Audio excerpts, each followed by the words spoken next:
Hi guys, welcome back to the channel. So today I'm on something completely different. Back to an oldish video from before where I've jumped on a Honda scooter, and I'm going to keep all you scooter lovers happy by saying I'm on a scooter, not a moped. So this one that I'm on today is the Honda SH350i. What can I say about it?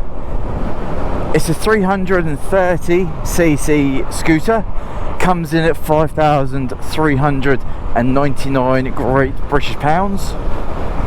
It's comfortable to ride.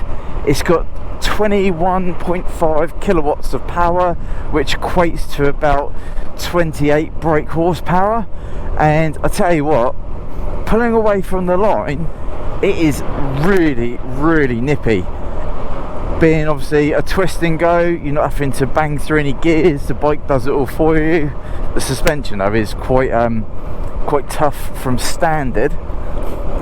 But that said, if you're looking for a bike that is just a scooter and you want it as a commuting bike, I'd personally look at the Forza 350. Yeah. The ADV, the Honda ADV 750. I mean, keeping it low on the engine spec, the Forza 350 will probably be the better one. Let's face it, it looks better. It does handle ever so slightly better than this one that I found so far. The seat is wider on that one. Together, they are both pretty good 350s. This SH350 comes with full LED lighting array, front and rear. It does tip in quite nicely for a little bike. Obviously in the UK, anything over a 50cc engine can go on the motorway, so therefore I am going to take it on the motorway and see what this feels like. Now, I've never ridden something this small with like the wheels on a motorway. The biggest the smallest I've ridden is a Sinus. So obviously there's a 60 mile an hour speed limit in force there. So, but I mean, straight away, look, we're up to the 60 anyway. I'll try and keep the camera angle at a good enough angle to capture everything. I'm not quite sure how it's sitting, but as you can expect for pretty much all bikes without windscreens and fairings, you've got a lot of wind resistance. The wind mirror visibility is absolutely fantastic. They are adjusted to my liking. I'm not having to move my elbows in. Well, in all fairness, if I move my elbows in, I can't even see my elbows. Throttle response is quite nice. This display is typical of Honda again, where you've got the blue on the yellowy white background. Sorry, the blue background on the yellowy white dials. Works nicely. Obviously there's no rev counter. I can't remember if the Forza had a rev counter, but either way, there is none. Average miles per gallon, 76.4. Now, I zeroised that when I picked this bike up from Honda, and I've done 18 miles since I picked her up. That was a nice bug splat in my face. The deceleration on the throttle is quite quick. Drops you down nicely. Try and keep my camera angle.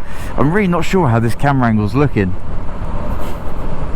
Hopefully it's usable, and hopefully the mic isn't popping and banging like it has done previously. So one thing I'm not too keen about on the dials is, like, you literally have to drop your head down, because if I'm riding, this is like my usual riding position, I would say, on the Forza. I'll probably sit back a little bit more, so my backside is against the seat arch at the back. And yeah, in order to be able to see, I've got to literally drop my head down, which does cause you to take your eyes off the road. Finally, the weather has dried out. It was horrific this morning. So, can you take the SH350 onto a motorway and ride? You definitely can. 350cc, adequate amount of power, causing me no dramas whatsoever. See, the indicator is relatively straightforward to get to. just down on your left thumb down there. The horn, your info trip A, info trip B. You hold B down to reset the info, reset the trips. Your high and your low beam. You got your brakes. I think, now I'm not 100%, but I think the left brake is a combined braking system, because when I pull that left brake, this thing stops really, really well. And when I pull the front, what would be a front brake on a normal motorcycle, you don't really get anything at all. So left brake, very, very responsive. Right brake, wouldn't even really bother. I mean, together, if it's combined and you put in both brakes, I don't know, but it does the job. On the left one quite nicely. I've decided to start putting both when I come to a stop. Obviously down in the bottom there in the luggagey area, you've got a nice hook, so if you are commuting and you filled up the seat, because the seat's got quite a nice bit of a storage where you can put your helmet. What is this van up to? What do you reckon? He's on his phone. He is swerving all over the place. So we're up to national speed limits now, 70 miles an hour on the motorway, and surprisingly it doesn't actually feel that bad with the wind resistance. Obviously I can feel there is a fair bit in my chest, but it's not like some bikes where you are literally fighting to hold on. But comfort wise, once you're on the motorway and you just want to sit there and just cruise along, it's quite good. Now I'm going to say the thing that really winds me up, that pretty much all motovloggers do: can you take this bike touring? Yeah, you can take this bike touring, throw your luggage on, do what you want. There is a channel, and I can't remember what the guy's name is, but basically he takes a kid's little electric vehicle off to the Mojave Desert in America. So that alone just says you can take anything travelling. Can you take this travelling? Of course you blimmin' well can. It's just a machine that's got two wheels. You can take it travelling, do whatever you want on it. Are you going to have to put a backpack on? Of course you are. Is it going to be comfortable enough to take the vehicle travelling? Yeah, you could probably get away with it over a period of time, do a couple of hour stints. Like I said, you can do travelling on any vehicle. It doesn't have to be a specific touring bike. You are going to get an amazing miles per gallon though. Look, we're up to 79.5 miles per gallon. Alright, so I've been on the motorway about 10-15 minutes now, and I am up to 80.3 miles per gallon. So this bike is extremely fuel efficient. So we've got a fair bit of traffic, so no doubt I'll have to start doing some filtering at some point soon. And what better bike could I say to do some filtering on than a scooter? Now no doubt on the European continent, the SHs, there's the SH300, which is the older version, and then you've got the SH350, obviously the newer version that Honda have created. They're probably going to be a lot more commonplace than they are in the UK. However, I think it's such a shame that in the UK we don't actually have more of a scooter motorcycle community. Like I said, you go to the continent and so many people ride because it's just the easiest way to get around. Reduces congestion, just keeps people moving.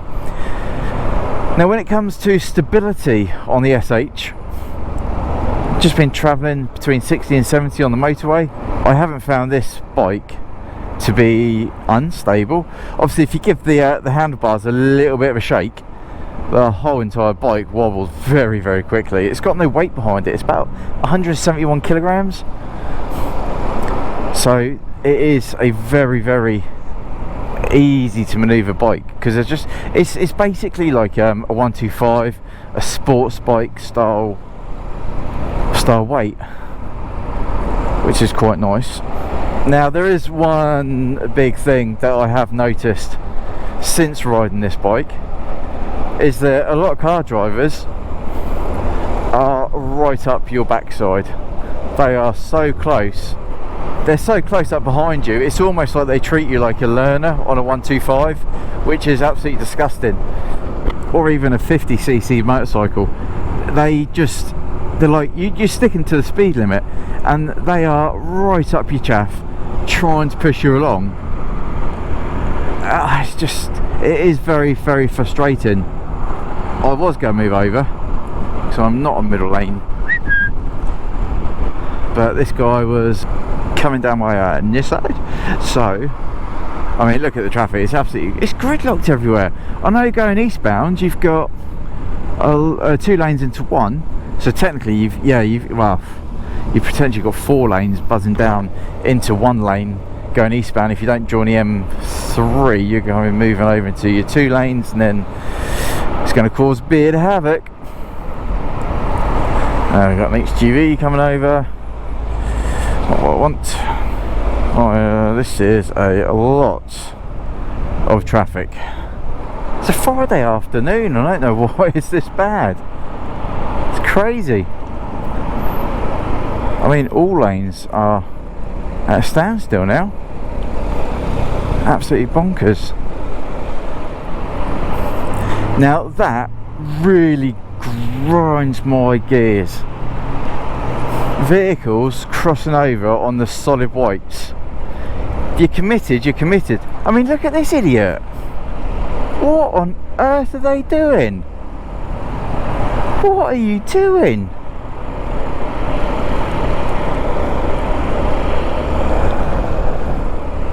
One absolute tool bag. Look, 3 points potentially if you do that.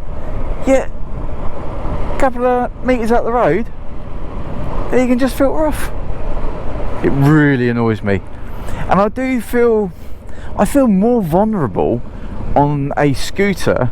Even the Forza, I feel far more vulnerable than I do on a motorcycle. I don't know why, because you're probably in a better position to bail off the bike on a scooter than you are on a motorbike. Alright, so let's see what this bike can do. Still on the motorway. I'm going to see. Obviously I've got a bend here, and the road surface is absolutely horrific on the bend for a motorcycle, which I don't really want to be going around on this thing because the wheels are so damn small. But there we go, red light, lorry's gone through the red, nice and easy. Let's have a look at that. So we're up to 45. Now this is the bit where the surface bounces straight. Yep, there you go. And pin her open. There we go. Back up to motorway speeds. Not a problem at all. And if you look behind, you can see the traffic. So you are going to get away from traffic quite comfortably on this machine. And looky what we get here. A ton more traffic.